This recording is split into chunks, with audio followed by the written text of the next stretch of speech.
요즘 아침에 일어나면 얼굴이 붓고 몸이 무거운 날이 자주 있으신가요? 밤새 푹 잤는데도 개운하지 않고 손가락이 퉁퉁 부어서 움직이기가 둔한 느낌 한 번쯤은 겪어보셨을 겁니다. 처음엔 그냥 어제 저녁을 좀 짜게 먹었나 싶어 대수롭지 않게 넘기게 됩니다. 그런데 이런 날이 일주일에 서너 번씩 반복되고 아침마다 숨이 가쁘거나 계단 오르기가 점점 버거워진다면 이건 단순한 피로가 아닐 수 있습니다. 우리 몸속 세포들은 나이가 들면서 조금씩 탄력을 잃고 굳어갑니다. 겉으로는 멀쩡해 보여도 세포 하나하나가 영양을 받아들이는 힘이 약해지고 노폐물을 내보내는 속도도 느려지는 거죠. 그래서 특별히 과식하지 않았는데도 배가 더부룩하고 활동량은 그대로인데 뱃살은 줄지 않는 일이 생깁니다. 많은 분들이 이 변화를 나이 탓으로 넘기지만 사실은 세포 환경이 조금씩 무너지면서 몸이 보내는 첫 번째 경고일 수 있습니다. 그런데 여기서 중요한 점이 있습니다. 이런 신호는 시간이 지날수록 더 선명해지고 일상에서 느끼는 불편이 빠르게 커질 수 있습니다. 지금 바로 잡아주는 것이 후회하지 않는 길입니다. 다행히 방향만 제대로 잡으면 흐름을 되돌릴 여지는 충분합니다. 그럼 어떻게 해야 할까요? 생활 속 작은 선택 하나만 바꿔도 세포 환경이 조금씩 회복되는 흐름을 만들 수 있습니다. 그 출발점이 바로 아침 소금물 한 잔입니다. 소금이라고 해서 짜게 먹으라는 말이 아닙니다. 몸이 필요로 하는 미네랄 균형을 부드럽게 채워서 세포의 움직임을 깨워주는 생활 습관을 말하는 겁니다. 노화로 인한 몸의 변화는 조용히 시작되지만 방향만 제대로 잡으면 다시 활력을 되찾을 수 있습니다. 특히 이런 변화는 원리를 알고 실천해야 몸이 반응하는 속도도 달라지기 때문에 시작 전에 핵심 흐름을 한번 짚고 가는 것이 중요합니다. 오늘 영상을 끝까지 보시면 지금 나타나는 반복적인 피로와 붓기, 혈당 변화가 왜 생기는지 그리고 어떻게 해결하는지 이해하실 수 있을 겁니다. 본격적인 내용으로 들어가기 전에 구독과 좋아요를 눌러주시면 앞으로도 이런 건강 정보를 놓치지 않고 받아보실 수 있습니다. 그럼 이제 세포가 왜 굳어지고 그 변화가 어떻게 일상의 여러 증상으로 이어지는지 차근차근 설명드리겠습니다. 세포가 굳는다는 말이 조금 어렵게 들릴 수 있는데 사실 그리 복잡한 이야기는 아닙니다. 우리 몸속 세포는 작은 물풍선처럼 말랑말랑해야 합니다. 그래야 음식에서 온 영양과 물이 부드럽게 안으로 들어가고 쓰고 난 찌꺼기는 밖으로 빠져나갈 수 있거든요. 그런데 나이가 들면 이 물풍선이 천천히 힘을 잃고 탄력이 떨어지기 시작합니다. 이때 가장 큰 원인이 되는 것이 바로 미네랄 부족입니다. 미네랄은 세포가 문을 열고 닫는 힘을 만드는데 꼭 필요한 재료예요. 그런데 나이가 들면 어떤 일이 생기냐면요. 땀이나 소변으로 빠져나가는 양은 비슷하거나 늘어나는데 음식으로 채우는 양은 오히려 줄어드는 경우가 많습니다. 왜 그럴까요? 나이가 들면서 입맛이 까다로워지고 물도 덜 마시게 되고 식사를 거르는 날도 늘어나기 때문입니다.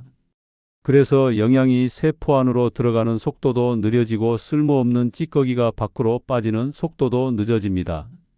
결국 몸이 가볍게 움직이지 못하는 느낌으로 이어지는 거죠. 아침에 얼굴이 붓고 손발이 무겁게 느껴지는 것도 이런 변화가 겹쳐 나타나는 결과일 수 있습니다. 젊을 때보다 회복이 더디고 푹 쉬어도 개운하지 않은 느낌, 이것 역시 세포가 충분히 일을 못한다는 신호일 수 있어요.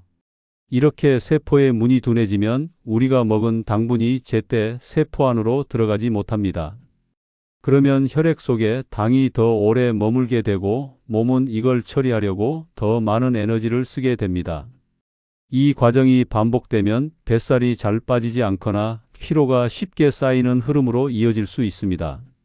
다행히 이런 변화는 생활 속에서 미네랄을 조금씩 채워주는 습관만으로도 완만하게 방향을 돌리는 데 도움이 될 수 있습니다. 다음 챕터에서는 아침 소금물이 이 과정에서 어떤 역할을 하는지 쉬운 방식으로 이어서 설명드리겠습니다. 이제 소금물이 세포에 어떻게 도움을 줄 수 있는지 원리를 간단히 볼게요. 앞에서 세포막이 영양과 노폐물이 드나드는 문 역할을 한다고 말씀드렸죠? 그런데 나이가 들면서 이 문이 점점 둔해진다고 했습니다. 그럼 이 문을 다시 활발하게 만들 수는 없나요? 있습니다. 그럼 이 문을 여는 열쇠가 뭘까요? 바로 미네랄입니다. 소금 속에는 나트륨을 비롯한 여러 전해질이 들어 있어요.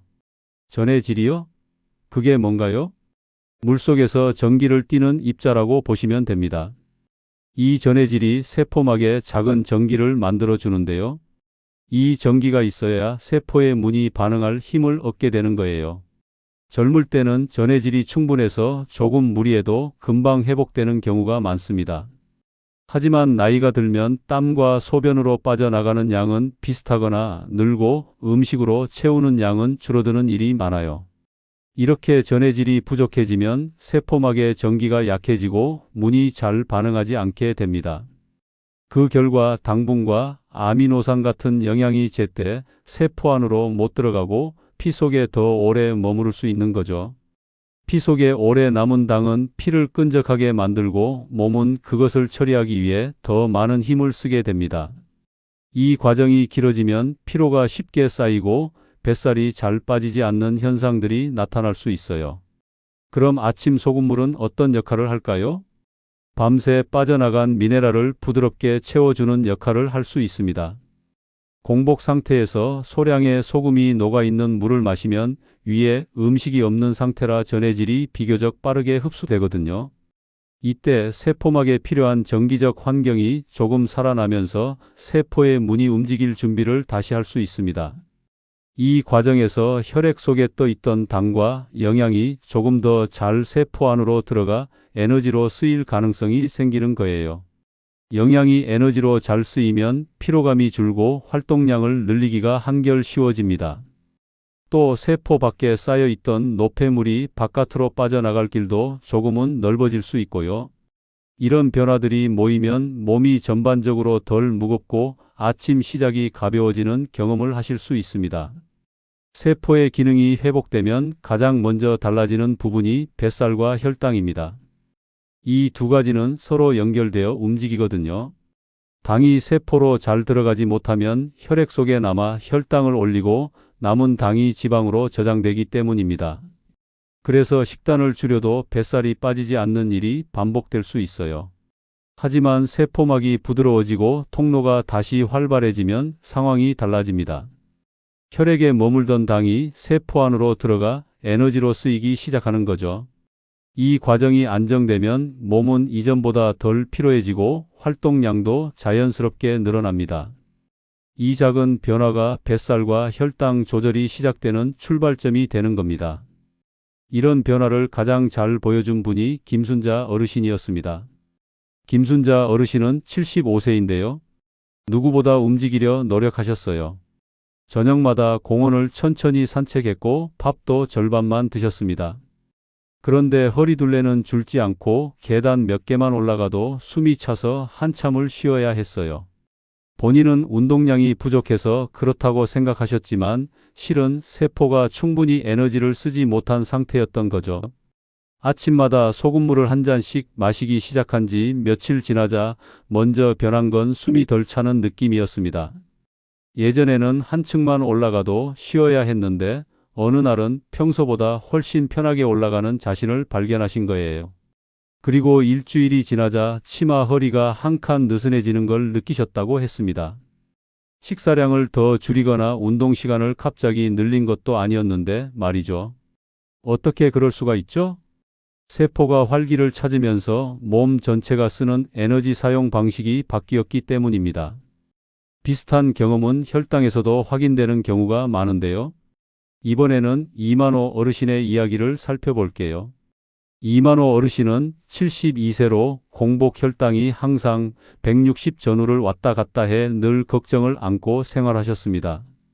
약을 꾸준히 드셨지만 아침만 되면 입이 바짝 말랐고 밤에는 갈증 때문에 눈을 여러 번 뜨는 날이 많았어요. 당이 혈액에 오래 머무를수록 갈증은 더 심해지기 때문이거든요. 아침 소금물을 시작한 첫날은 별다른 변화가 없었습니다. 하지만 며칠이 지나면서 밤에 깨어나는 횟수가 줄어들었어요. 갈증이 덜하니 새벽에 물을 찾는 일이 자연스럽게 줄었던 거죠. 일주일쯤 지났을 때는 공복 혈당이 천천히 내려가 140대 초반을 보이기 시작했습니다. 물론 이는 개인차가 있지만 세포가 당을 받아들이는 힘이 회복될 때 이런 변화가 나타나는 경우가 있어요. 혈당이 안정되면 몸의 피로감이 줄고 잠의 질도 조금씩 나아지게 됩니다. 세포는 눈에 보이지 않지만 몸을 움직이는 가장 기본 단위입니다. 그래서 세포 상태가 좋아지면 에너지가 필요한 곳에 제대로 전달되고 남는 당이 줄어들며 뱃살도 천천히 변화하는 거예요. 김순자 어르신과 이만호 어르신이 느낀 변화는 노력만으로는 해결되지 않던 문제가 세포에서 시작해 몸 전체로 퍼져나간 결과였습니다. 다음 장에서는 이 변화가 왜 붓기와 피부, 만성 통증 같은 문제에도 이어지는지 설명드릴게요. 세포의 기능이 살아나면 두 번째로 크게 달라지는 부분이 뭘까요? 바로 붓기와 피부입니다. 아니, 세포랑 붓기가 무슨 상관이에요? 관계가 아주 깊습니다. 몸이 붓는다는 건 수분이 있어야 할 자리에서 벗어나 있다는 뜻이거든요. 세포가 단단해질수록 안으로 들어가야 할 물이 밖에서 머물게 되고 이게 바로 얼굴과 손발의 무거움을 만드는 겁니다. 특히 아침에 부종이 심하면 어떤가요? 하루 종일 몸이 둔하고 거울 보기도 싫어지죠. 표정도 흐려 보이고 기분도 처지기 쉽습니다. 하지만 세포막이 부드러워지면 밖에 머물던 물이 천천히 제자리로 돌아가기 시작합니다. 이 과정에서 피부가 조금씩 맑아지고 붓기가 덜해지는 흐름이 나타날 수 있어요. 이 변화를 가장 생생하게 보여준 분이 한복희 어르신이었습니다. 한복희 어르신은 82세로 아침마다 손가락이 잘 구부러지지 않을 정도로 부종이 심하셨어요. 손이 너무 무거워서 컵도 제대로 못 잡겠어요. 평생 끼고 다니던 결혼반지는 어느 날부터 빼서 서랍에 넣어두셨대요. 손가락이 불어서 꼈다 뺐다 하기가 너무 힘들었던 거죠. 얼굴도 늘 부어 보인다는 말을 들어서 외출하는 게 점점 꺼려지셨습니다. 거울 볼 때마다 누가 나를 이렇게 만들었나 싶더라고요. 그러다 아침 소금물을 시작하셨어요. 처음 며칠은 큰 변화가 없었습니다. 역시 나이 든 건 어쩔 수 없나 보다 하고 반쯤 포기하셨대요.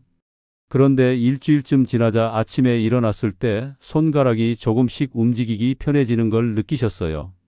예전에는 컵을 잡을 때도 힘이 더 들어갔는데 어느 순간 가볍게 잡히는 거예요.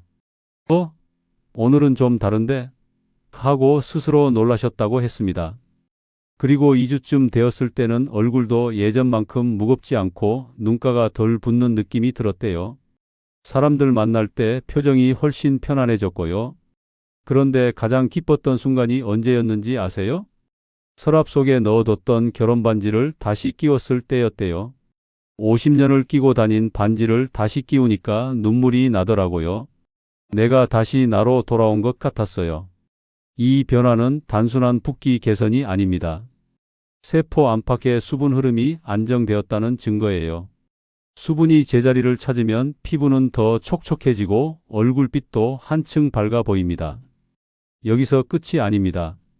세포 기능이 회복되면 만성 염증과 통증도 줄어드는 흐름이 나타날 수 있거든요. 염증이랑 세포가 무슨 관계가 있나요? 세포 속 노폐물이 잘 빠져나오면 염증 반응이 줄어듭니다.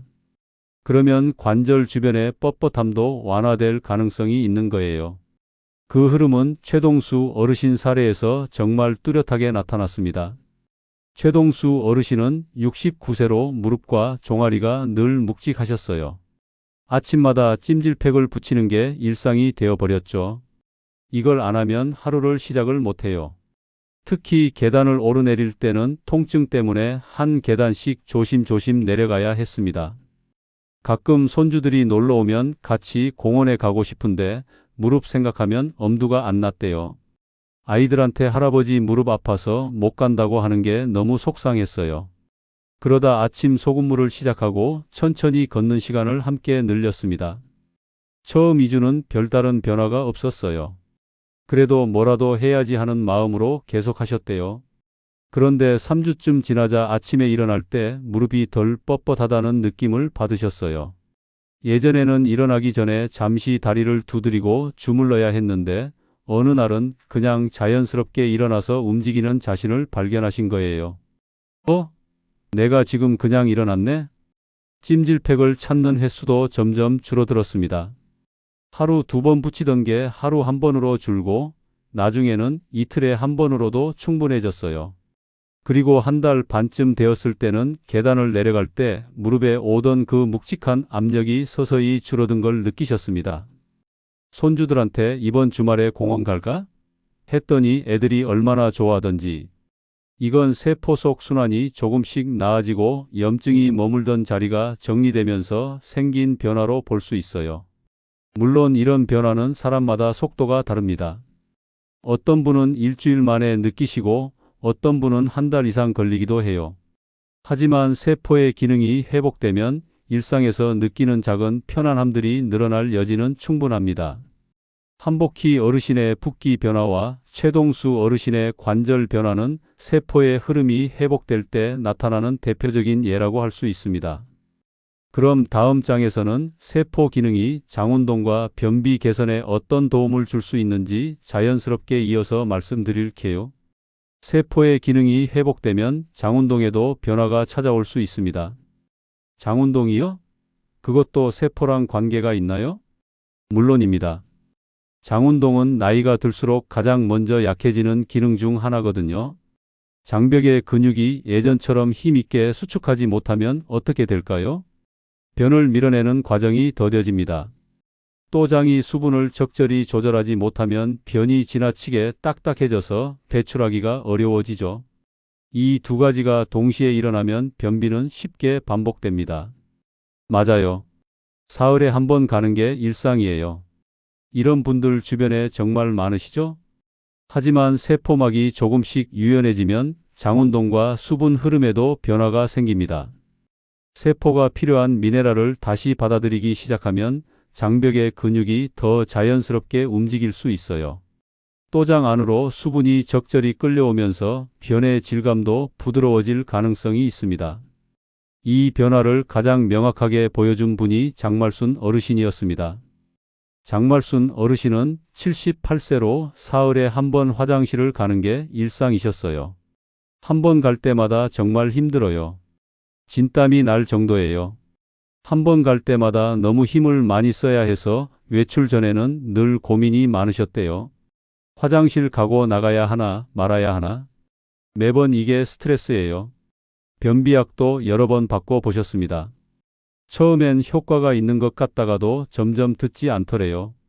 약을 먹으면 배가 아프고 안 먹으면 변비고 참 답답했어요. 그러다 아침 소금물을 시작하고 배 주변을 가볍게 마사지하는 습관을 함께 들이셨습니다. 처음엔 반신반의했죠. 소금물이 뭐 대단한 건가 싶었어요. 처음 며칠은 큰 변화가 없었습니다. 역시 나이가 문제구나 하고 반쯤 포기하셨대요. 그런데 일주일 정도 지나자 아침에 자연스럽게 화장실 신호가 찾아오기 시작했어요. 오늘은 배가 좀 편한데? 하는 느낌이 들더래요. 무엇보다 달라진 건 힘을 거의 주지 않아도 되는 느낌이었대요. 예전에는 화장실에서 한참을 앉아 있어야 했는데 이제는 금방 끝나요. 오랜만에 속이 시원하게 편안해졌다고 하셨습니다. 그리고 2주쯤 되니까 더 놀라운 변화가 생겼어요. 거의 매일 아침 비슷한 시간에 신호가 오는 거예요. 몸이 리듬을 찾은 것 같아요. 이게 얼마만인지 몰라요. 이전에는 식사를 하면 배가 답답한 느낌이 들었는데 변이 규칙적으로 나오기 시작하니까 식사량도 자연스럽게 늘었습니다. 이제는 밥 먹는 게 즐거워요. 예전엔 먹으면 배가 더 불편할까봐 조금씩만 먹었거든요. 외출도 훨씬 자유로워지셨대요. 아침에 화장실 다녀오고 나가면 되니까 마음이 편해요. 예전엔 밖에서 화장실 급하면 어쩌나 늘 불안했거든요. 장운동이 안정되면 하루 리듬이 정말 달라집니다. 아침에 편안하게 배변이 이루어지면 몸이 한결 가벼워지고 활동하기도 수월해져요. 근데 왜 하필 아침에 좋아지는 거예요? 우리 몸은 아침에 가장 활발하게 움직이려는 리듬을 갖고 있거든요. 세포가 깨어나면서 장도 함께 신호를 받는 거죠. 그래서 아침 소금물이 그 신호를 조금 더 명확하게 만들어주는 역할을 할 수 있습니다. 장말순 어르신이 경험한 변화는 단순히 변비가 완화되었다는 의미를 넘어서요. 세포의 흐름이 제자리를 찾아가고 있다는 신호라고 볼 수 있어요. 장 운동이 좋아지기 시작하면 몸 전체의 피로도 줄어드는 흐름이 뒤따르는 경우가 많습니다. 속이 편하니까 기분도 좋아지고 기운도 더 나는 것 같아요. 그럼 이제 마지막으로 가장 중요한 부분을 말씀드릴게요. 어떤 소금을 선택하고 어떻게 마셔야 하는지, 그리고 주의할 점은 무엇인지 자세히 정리해 드리겠습니다. 이제 어떤 소금을 선택하고 어떻게 마셔야 하는지 정리해 드릴게요. 먼저 소금 선택부터 말씀드리겠습니다. 어떤 소금을 사야 하나요? 정제염보다는 미네랄이 자연스럽게 남아있는 제품을 권하는 경우가 많습니다. 천일염이나 천천히 가공된 소금은 나트륨 외에도 여러 미네랄이 들어있어서 세포가 균형을 찾는 데 도움이 될 수 있어요. 가격이 크게 부담되지 않으면서도 꾸준히 사용할 수 있다는 점에서 많은 분들이 시작할 때 선택하는 방식이기도 합니다. 핑크 소금이나 구운 소금처럼 조금 더 가공 과정을 거친 제품도 있지만 필수는 아닙니다. 가장 중요한 건 꾸준히 사용할 수 있는 편한 형태를 고르는 거예요. 특히 그라인더형 제품을 사용하면 양 조절이 쉬워서 실천이 편안하다는 장점이 있습니다. 이제 마시는 방법을 말씀드릴게요. 아침에 일어나자마자 공복 상태에서 미지근한 물 한 컵에 소금을 아주 소량만 넣어 드시면 됩니다. 얼마나 넣어야 해요? 짭짤하다 느껴지지 않을 만큼의 적은 양이면 충분합니다. 입안에서 한번 굴려 삼키면 점막을 통해 일부 미네랄이 흡수되는데 도움이 될 수 있어요. 급하게 마시기보다는 천천히 넘기며 몸을 깨워준다는 느낌으로 드시면 좋습니다. 그런데 여기서 정말 중요한 주의사항이 있습니다. 누구나 다 해도 되나요? 아닙니다.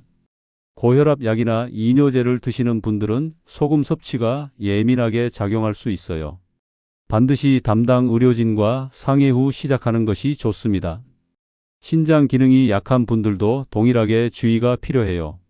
몸이 보내는 작은 신호를 살피며 조절하는 것이 무엇보다 중요합니다.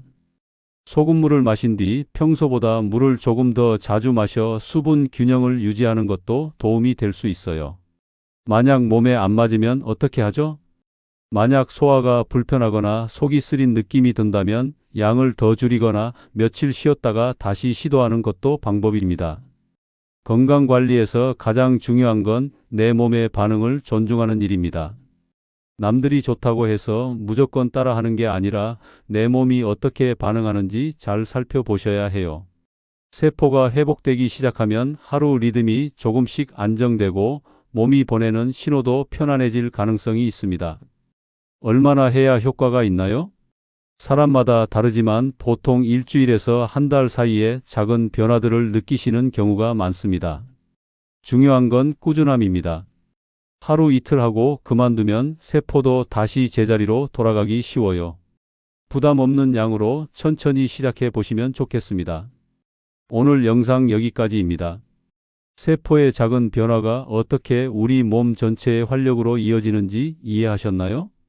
아침 소금물 한 잔이라는 작은 습관이 여러분의 하루를 조금 더 가볍게 만들어 줄 수 있기를 바랍니다. 오늘 영상이 도움이 되셨다면 구독과 좋아요를 눌러주시고요. 직접 경험이 있으시다면 댓글로 나눠주시면 많은 분들께 큰 힘이 될 것입니다. 언제나 건강한 하루 보내시길 바랍니다.